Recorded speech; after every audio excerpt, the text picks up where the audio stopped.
Living relationship, जी हाँ, love in relationship के बारे में आजकल कौन नहीं जान रहा होगा भला। आज हम इसी टॉपिक पर चर्चा करेंगे जो कि आजकल की युवा पीढ़ी को जानना बेहद ही इम्पोर्टेंट है। आइए शुरू करते हैं। वह मूर्ख लड़की उस लड़के के साथ लिव इन रिलेशनशिप में रहती थी। जानते हैं क्यों? क्योंकि उसने देखा सुना होगा कि देश के सारे पढ़े लिखे बुद्धिजीवी, अभिनेता, साहित्यकार आदि लिव इन को ही जीवन जीने का आधुनिक और बढ़िया तरीका बताते हैं। लड़की की माँ इस अवैध रिश्ता को विरोध करती थी क्योंकि लड़का दूसरे संप्रदाय का था, पर लड़की को माँ की बातें फालतू और दकियानुसी लगती थी। क्यों? क्योंकि देश के पढ़े लिखे लोग कहते तो हैं जाति धर्म तो बकवास बातें हैं, विवाह के लिए जाति धर्म नहीं दिल मिलना जरूरी होता है। उसका दिल मिल गया था, सो वह उसी के साथ रहने लगी थी। पिछले दिनों लड़की की माँ ने पुलिस केस किया था। पुलिस ने जब लड़के को पकड़ा तो लड़के उसके बचाव में खड़ी हो गई, बताने लगी कि उसकी माँ ही अत्याचारी है, वही उसे मारती पीटती रहती है, इसी कारण वह माँ को छोड़कर अपने बाबू सोना के साथ रहती है। पुलिस क्या करती, छोड़ना पड़ा। हाँ, तो अब बात यह है कि एक दिन लड़के का मन भर गया। नकली सामान 4 दिन नहीं टिकता तो नकली प्यार कितना टिकेगा। मन भर गया तो प्रेम मारपीट में बदल गया। बेल्ट बेल्ट लगभग रोज ही।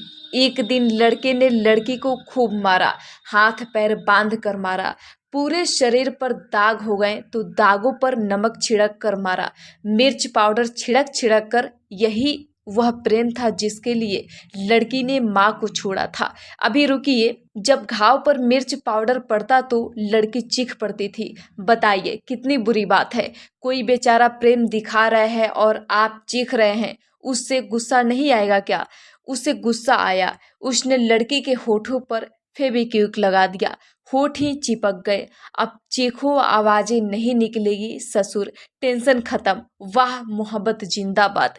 खैर, लड़की हॉस्पिटल में है और उसके जख्मों पर मरहम वही बूढ़ी माँ लगा रही है जिसे उसने पुलिस के सामने बुरा बताया था।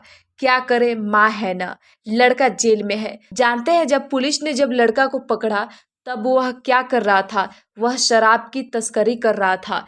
93,000 की अवैध शराब के साथ पकड़ा गया हीरो। कहानी बहुत पुरानी नहीं है, न बहुत दूर की है। गुना मध्य प्रदेश में घटी इस घटना की पीड़िता 22 वर्ष की लड़की अभी अस्पताल में ही है और पठान का बच्चा जेल में है। इस पूरी कहानी में मेन विलेन कौन है जानते हैं? क्या वह लड़का? नहीं जी, वह तो प्यादा है। वह वही कर रहा था जो उसे सिखाया गया था। अब जेल में सड़ेगा कुछ दिन, फिर निकलकर कहीं मजूरी करेगा। बुरी वह लड़की भी नहीं। सिनेमा के नशे में डूबी उस मूर्ख को कभी लगा ही नहीं कि वह जाल में फंस गई है। उसे विलेन क्या कहेंगे? विलेन है वे धूर्त जो खुद को बुद्धिजीवी बताते हुए लिविंग रिलेशनशिप को जायज ठहराते हैं, जो इसके लिए माहौल बनाते हैं। विलेन है वे नीच जो अंतर धार्मिक विवाहों की पैरवी करते हैं पर ऐसी घटनाओं के समय चुप्पी साध लेते हैं। यही हैं वे बिके हुए लोग जो मासूम बच्चों को इस भयानक दलदल में धकेले हैं। ऐसी घटनाओं की बार बार 1000 बार चर्चा होनी चाहिए ताकि यह देश की अंतिम लड़की तक पहुंचे। ऐसी घटनाओं की कोई खबर दिखे तो उसे 1000 जगह शेयर कीजिए।